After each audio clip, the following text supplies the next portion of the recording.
Students, today we'll see what do we mean by a signal. What is a signal? Signal. Now, it is a waveform which can carry information or message or data. A waveform which is carrying information, message or data is called a signal. A signal represents information, represents message, represents data. Okay. So signal can be a sound signal. Signal can be a video signal. Signal can be an electrical signal. Signal can be an electromagnetic signal. So any of this form of signals, any other form also can take place. Now here most of the time we convert other energies into electrical energy so that we can develop some mathematical analysis for that. So whenever we have electrical signal, it will represent a low frequency electrical signal. So basically signal means a low frequency signal which represents information, which is carrying information, which represents data or which represents message. That is called as a signal. Okay. Now this signal can be classified as many ways. It can be a continuous time signal or discrete time signal. It can be analog signal or digital signal. It can be even signal. It can be odd signal. It can be periodic signal, aperiodic signal. It can be energy signal. It can be power signal. So any of these are classifications we can have. So next we will see how do we classify signals. Dear students, now we'll see classification of signals. Now as I've shown here, signals can be classified as continuous time signal and discrete time signal. Now here in continuous time signal CT, the signal will have values for all the time periods. And in discrete time, it will have values at discrete time. Similarly, we can also have analog and digital signals. In analog signals, the signal can have amplitude and time which is variable according to the time. So amplitude goes on varying as the time varies. Here in digital, amplitude and time take discrete values. Similarly, we can have real and complex signals. Now mathematically, if the value of the signal is having a real number, then it is called as real signal. If the value of that signal is complex number, then it is called as complex. Then we have deterministic and random.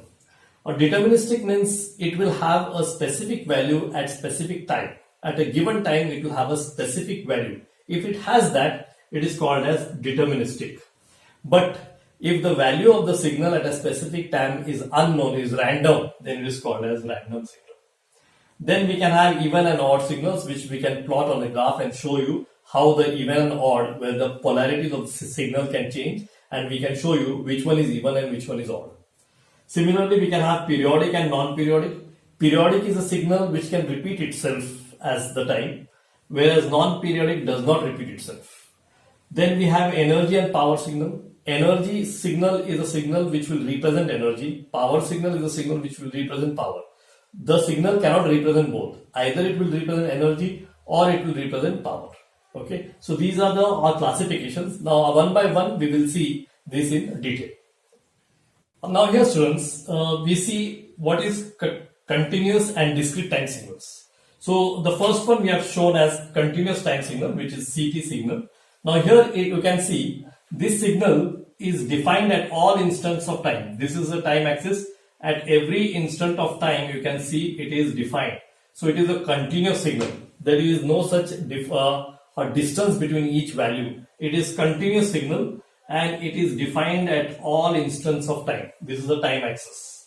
Similarly, if you see discrete signal, it is defined at regular intervals. Say for example, here it is at 1. At 1 it is having this amplitude. At 2 it is having this amplitude. At 3 it is having this amplitude.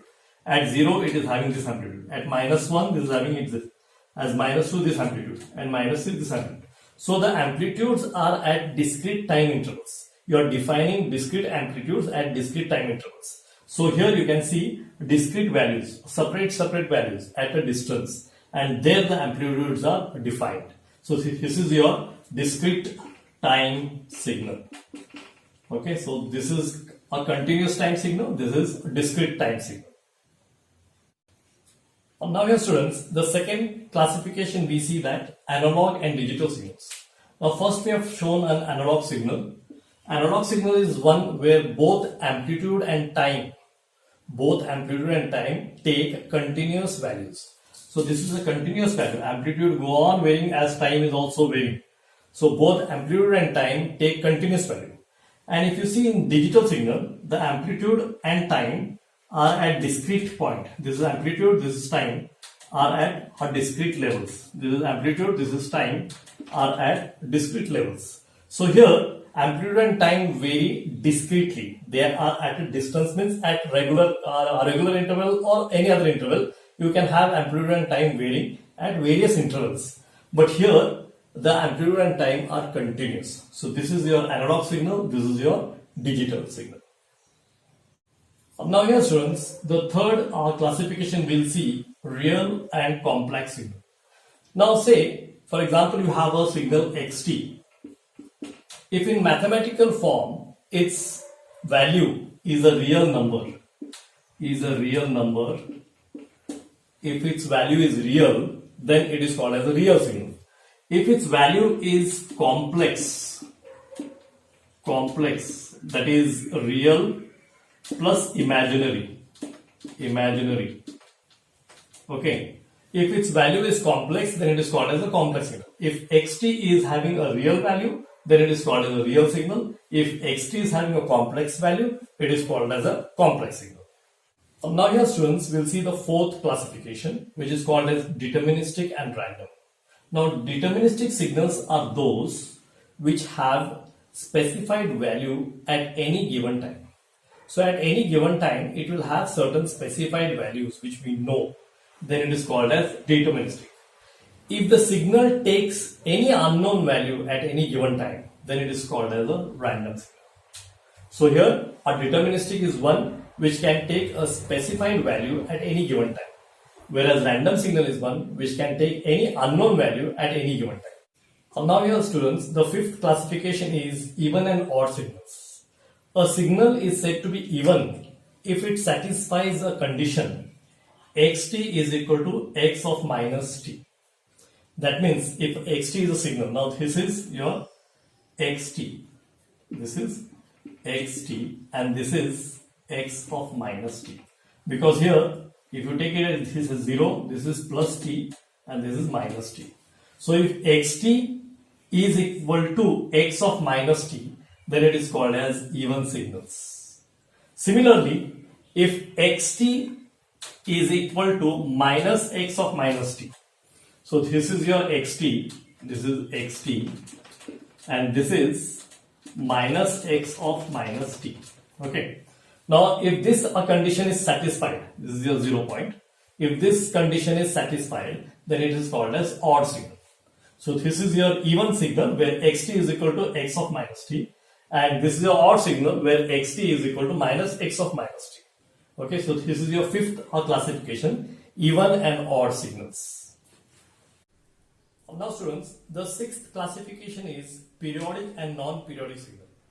So periodic signal is one which repeats itself at regular intervals. Say for example, like this we have shown, this is your first signal, this is your second signal. Okay, so the time between these two is t0, this is your third signal. The time between these two is also t0. So at periodic interval of time, it is repeating. This section is repeating. So if it repeats at a periodic interval of time, then it is called as periodic signal. Similarly, if a signal does not repeat at periodic time, then it is called as non-periodic signal. So this is alone, and next we don't know when it is going to come, at what time it is come, or whether the time between each one is same or not. So here the time between every signal will not be same. Time between every signal will not be same. So it is called as non-periodic signal. Okay. Students, the seventh classification of signals is energy and power signal. Okay. Now here, if the total energy of a signal xt, is given as E is equal to integration of minus infinity to plus infinity xt square with respect to time dt. Okay, if this total energy satisfies this condition, 0 is less than total energy, less than infinity, then that signal is called as energy signal. Clear? Similarly, the average power of a signal is given as P is equal to limits t tends to infinity 1 upon t integrated from minus t by 2 to plus t by 2 xt whole square dt with respect to t. If the average power of a signal satisfies the condition 0 less than p less than infinity, this condition, then it is called as a power signal. So these are your energy signal and this is your power signal representation.